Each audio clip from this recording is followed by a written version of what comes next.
Anda masih menyaksikan segmen khusus Editors View dan kini kita lanjutkan kembali dialog dengan Managing Editor CNBC Indonesia Muhammad Iqbal serta Editor CNBC Indonesia Wiji Nur Hayat. Kita kembali lagi ke posisi line up nih. Apakah sudah ada gambaran kira-kira line up-nya nanti susunannya akan seperti apa yang akan diberikan oleh Sintayong? Iya, kalau line up Sintayong ini sangat suka dengan formasi 4-3-3 ya. Kalau dilihat pakemnya sudah jelas bahwa di penjaga gawang sudah ada Hernando sebelum Martin Paes menyelesaikan masalahnya di FIFA ya.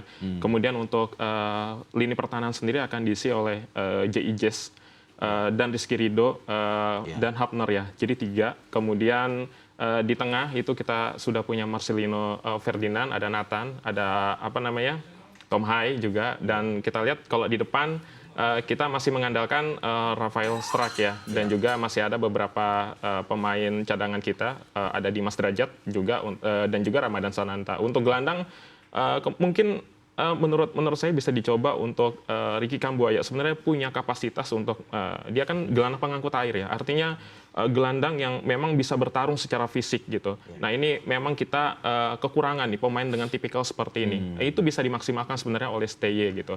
Nah sebenarnya pakemnya sudah kelihatan dan menurut saya ini tidak ada perubahan dan kemarin kita dapat tambahan Verdong ya untuk mengisi gelandang di kiri di timnas Indonesia.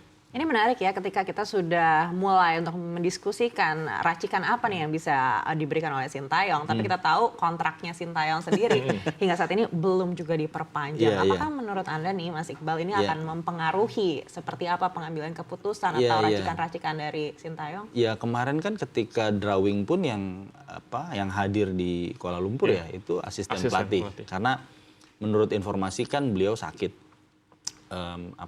Mungkin orang jadi berspekulasi macam-macam. Apa benar sakit atau memang dia lagi nego kontrak dengan timnas Korea Selatan karena rumor itu ada ya walaupun kemudian ada bantahan juga yang bilang bahwa dia nggak masuk salah satu kandidat pelatih timnas Korea Selatan karena memang Korea Selatan juga dalam posisi yang membutuhkan gitu ya. Ya pasti sedikit banyak akan mengganggu ya karena kan ini memang ada waktu ya tadi 3 bulan ya sebelum melawan Saudi ya kalau tidak salah ya di pertandingan pertama. Tapi ketika pelatihnya istilahnya masa depannya masih belum jelas, belum terang gitu ya. Walaupun secara lisan memang sudah perpanjang siap melanjutkan kerjasama sampai 2027. Tapi rasa-rasanya masyarakat juga mungkin penggemar sepak bola pasti pengen melihat draft kontraknya gitu ya. Mungkin atau semacam ada seremoni atau konferensi pers atau membuktikan bahwa Sintayong ini lanjut. Gitu. Karena bagi penggemar sepak bola Indonesia di era Sintayong inilah ada beberapa pencapaian yang harapannya ini terus berlanjut sampai lolos ke Piala Dunia ya. Walaupun menurut saya tadi kembali lagi kita harus mengatur ekspektasi gitu. Tapi dengan progres misalkan juara SEA Games yang kita juga nggak pernah juara ya. Sejak 1991, kemudian masuk semifinal Piala Asia U23. Bahkan ini yang belum kita mention bahwa Indonesia ini satu-satunya negara Asia Tenggara di kualifikasi ketiga ini. Jadi ya harapannya memang masalah Sintayong ini selesai, jadi langsung fokus ke susunan pemain seperti apa dan seterusnya. Gitu. Artinya situasi saat ini cukup mendebarkan ya. Dan seberapa besar sih peluang akhirnya mungkin Sintayong ini kembali ke negaranya di tengah-tengah mungkin bisa semua kualifikasi ini dan antisipasi apa yang mungkin harus disiapkan? Iya kemarin Erick Thohir sudah mention ya di media bahwa kalaupun STY tidak melanjutkan kerjasama dengan kita gitu, Erick akan mencari pelatih lain yang punya kapasitasnya hampir sama dengan STY. Tapi kan di sini tim sudah terbentuk ya, jadi tinggal meneruskan. Ya ekspektasi baik lagi, ekspektasi masyarakat Indonesia kayaknya masih cinta sekali nih sama STY. Gitu.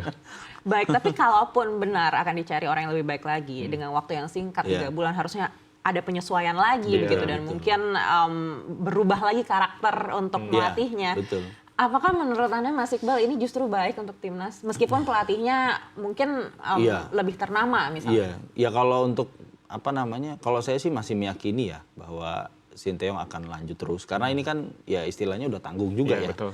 Udah tanggung juga dan dia pasti ingin melengkapi, kalau menurut saya melengkapi CV-nya dia ya. Dulu pernah pelatih Korea Selatan, kemudian di Indonesia banyak perubahan yang dia lakukan. Dan yang harus diingat juga bahwa dia juga mengurusi yang junior gitu. Jadi bukan cuma timnas senior, bahkan sampai U23, kemudian dia mensupervisi juga ya, sampai ke U16 gitu. Jadi memang Sinteyong ini bukan cuma sekedar pelatih ya, tapi dia udah jadi semacam bagian ya dari pengembangan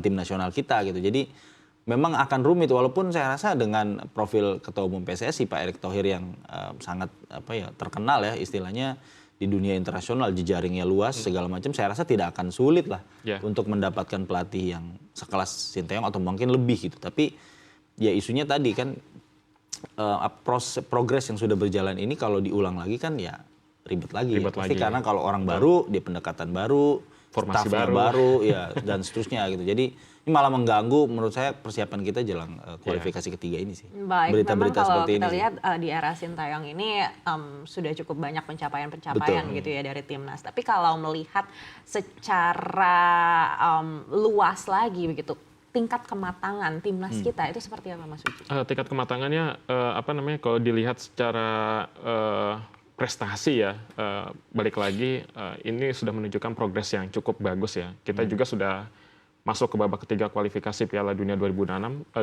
kita sudah lolos ke Piala Asia dan menjadi satu-satunya negara di Asia Tenggara yang sudah lolos secara otomatis ya tanpa kita lewat kualifikasi lagi nih gitu. Artinya progresnya kan sudah cukup bagus ya di Piala Asia. Kualifikasi Piala Asia 2023 sebelumnya kita juga berhasil mengalahkan beberapa negara. Kuwait salah satunya kita kalahkan juga dan akhirnya kita lolos ke Piala Asia Piala Asia 2023 ya. Kemudian di Piala Asia U23 juga kita sudah sampai ke semifinal dan hampir lolos ke Olimpiade. Artinya kan progres ini kan yang dilihat bahkan media-media asing juga sempat menyoroti nih prestasi yang cukup signifikan dari timnas Indonesia di bawah asuhan STY. Baik, kita harapkan ini mungkin bisa menjadi pertimbangan ya agar pemerintah juga akan semakin cepat untuk mendekati Sinteyong untuk memberikan konferensi pers. Jadi kita semua tenang gitu ya, tidak berdebar-debar lagi menunggu proses tanda tangan ini ya.